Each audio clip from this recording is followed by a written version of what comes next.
got to say that when I was at Virginia for law school, and in the days of Ralph Sampson, University of Maryland certainly was one of our rivals that we welcomed to the stadium all the time. Could you say your name and spell it, please? My name is Peter Holmes. I am the elected city attorney for the city of Seattle. I have been in office since January of 2010. And that's an excellent segue to give you an idea about my experience with marijuana and how the voters in both Seattle and the rest of the state of Washington have treated this. If you recall, in 2009, when I was running for office, we were deep into a recession.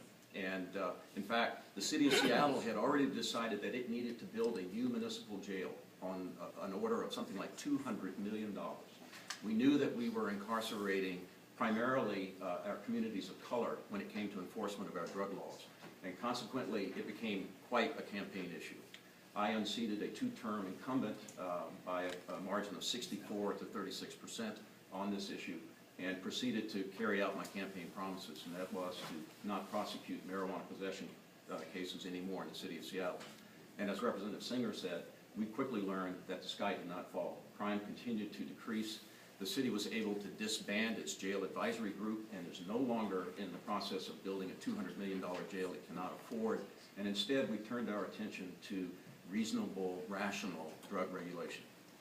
In Seattle, it's really interesting to note that when I took office, by the way, this is kind of a footnote, I dismissed all of the pending marijuana cases. And in a city with a 7% African-American population, 59% of the pending marijuana possession cases were against African Americans.